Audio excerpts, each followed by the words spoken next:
En un futuro no muy lejano, en el que la población del planeta había crecido enormemente y los recursos eran escasos, la gente luchaba por encontrar un espacio para vivir y trabajar, y el caos reinaba en las calles. Fue entonces cuando un grupo de líderes visionarios propuso una solución audaz: construir un edificio gigantesco que alojaría a todos los habitantes del planeta. Después de años de planificación y construcción, el edificio finalmente fue completado. Era una maravilla arquitectónica, con múltiples pisos y zonas dedicadas a diferentes actividades, como viviendas, trabajo, entretenimiento y educación. El edificio tenía cientos de pisos, cada uno con sus propios servicios y comodidades. Había tiendas, restaurantes, centros médicos, escuelas y todo lo que una persona podría necesitar. También había espacio para parques y jardines, lo que significaba que las personas podían disfrutar de la naturaleza sin tener que salir del edificio. Vivir en un solo edificio tenía sus pros y sus contras, y estos se hicieron más evidentes a medida que las personas comenzaron a adaptarse a su nueva forma de vida. Una de las grandes ventajas de vivir en un solo edificio era la cercanía de los servicios y comodidades que la gente necesitaba. Por ejemplo, había tiendas y restaurantes en los pisos inferiores, y en los pisos superiores había una amplia gama de servicios médicos, desde clínicas generales hasta hospitales especializados. También había escuelas y universidades en los pisos intermedios, lo que significaba que los niños podían asistir a la escuela sin tener que desplazarse lejos de su hogar. Sin embargo, también había algunos problemas graves que surgieron a medida que las personas comenzaron a vivir en este nuevo entorno. El primero, y más obvio, era la falta de privacidad. Con tantas personas viviendo tan cerca unas de otras, era imposible tener espacio personal y privado. Esto llevó a una sensación generalizada de agobio y estrés, y muchas personas se sintieron atrapadas en un laberinto sin fin de corredores y ascensores. Además, con tanta gente viviendo en un solo lugar, el tráfico y la congestión se convirtieron en un problema diario. Las personas pasaban horas esperando en filas para obtener servicios básicos, como comprar comestibles o visitar al médico, y esto podía ser muy frustrante. Otro problema importante era la higiene y la salubridad. Con tantas personas viviendo juntas, la cantidad de basura y residuos que se generaban diariamente era abrumadora. Y a menos que se tomaran medidas adecuadas para mantener el edificio limpio, podrían surgir problemas de salud graves. A pesar de estos problemas, había algunos aspectos positivos de vivir en un solo edificio que no se podían ignorar. Por ejemplo, la gente comenzó a ayudarse mutuamente y a formar relaciones más fuertes. Se creó un sentido de comunidad y unidad en el edificio, y muchas personas se sentían más conectadas con sus vecinos de lo que nunca lo habían estado antes. También, con tantos servicios y comodidades disponibles en el edificio, las personas comenzaron a tener problemas financieros. Muchas personas gastaron demasiado en compras y servicios, lo que significó que tuvieron que trabajar más horas para poder pagar sus facturas. Esto, a su vez, significó que tenían menos tiempo libre para disfrutar de la vida y relacionarse con sus seres queridos. Además, con tantos servicios en un mismo lugar, se hizo mucho más fácil para las personas obtener lo que necesitaban. Ya no tenían que salir de su hogar para comprar comestibles o visitar al médico, lo que significaba que podían ahorrar tiempo y energía y disfrutar de una vida más cómoda. También hubo una gran cantidad de actividades y eventos comunitarios organizados en el edificio, lo que significó que había siempre algo que hacer y alguien con quien interactuar.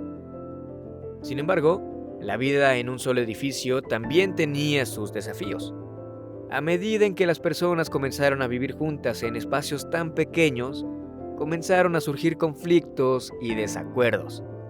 Era fácil que los vecinos se pelearan por temas como el ruido o la falta de espacio, y a veces estas disputas podían ser difíciles de resolver. Pronto se encontró la necesidad de formar grupos organizados que tomaran las decisiones que la mayoría del edificio requiera. Pero, claro, ¿quién tomaría tal responsabilidad? Fueron propuestos varios de los habitantes con más antigüedad del edificio y finalmente se llegó a la decisión y se eligió un consejo que se encargaría de representar la voluntad de todo el edificio. Los primeros años, el consejo desempeñó su papel con honestidad y lealtad, expresando de manera fiel lo que el resto del edificio transmitía. Reinaba una armonía poco usual. Pero esta armonía se fue deteriorando con el paso del tiempo. Los integrantes del llamado consejo cambiaron. El poder de decisión que poseían los volvió arrogantes y egoístas, y empezaron a mirar mucho más por su propio bienestar y poder que por el bien común de todos los habitantes del edificio. El descontento de todo el edificio se fue acrecentando hasta tal punto que grupos cada vez más grandes de rebeldes tomaron las armas y se volvieron en contra del consejo. El consejo, en una acción de mantener la paz, reprimió de manera brutal a estos rebeldes. No solo eso, sino que los aisló en un lugar oscuro del edificio, que hasta el momento no se había utilizado para ningún otro cometido. El consejo decidió el tiempo que deberían permanecer estos rebeldes en el lugar aislado del edificio, pero la decisión se toma pensando mucho más en el propio bienestar del consejo que en la reincorporación a la vida normal del edificio de estos supuestos rebeldes. Años después, son cada vez más los grupos rebeldes que son hacinados en este lugar oscuro y escondido del edificio, lo que hace que prácticamente se imposibilite la subsistencia en este lugar. Por primera vez, desde la construcción del edificio, llegan a oídos de los habitantes que se han efectuado asesinatos en la parte oscura del edificio donde se encontraban retenidos y aislados estos rebeldes. Para muchos de los habitantes más pequeños del edificio, la palabra asesinato era totalmente nueva y desconocida, ya que jamás habían escuchado tal cosa. El despropósito del consejo seguía aumentando con los años, no solo en las decisiones de enviar rebeldes a la parte oscura, sino con el manejo de los recursos y bienes del edificio. Acumularon riquezas durante años. El consejo se hacía cada vez más rico mientras los habitantes del edificio se volvían cada vez más pobres y con menos recursos. La situación llegó a tal punto que con el transcurso de los años, muchos de sus habitantes, por primera vez en décadas, se plantearon la posibilidad de abandonar el edificio. Pero la pregunta era, ¿a dónde? No conocían nada más allá fuera de las paredes del propio monstruo de hormigón. El dilema de sus vidas estaba planteado. ¿Seguir allí, en lo único que conocían como hogar, o aventurarse hacia lo desconocido? Quizás en algún lugar existirían otros edificios. ¿La gente sería feliz en el caso de que existieran otros como este?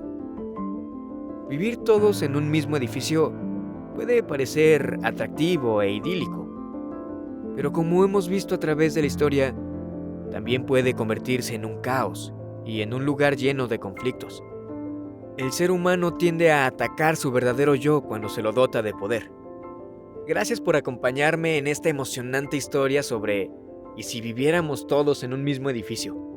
Esperamos haberte inspirado a reflexionar sobre este concepto y nos vemos en el próximo video.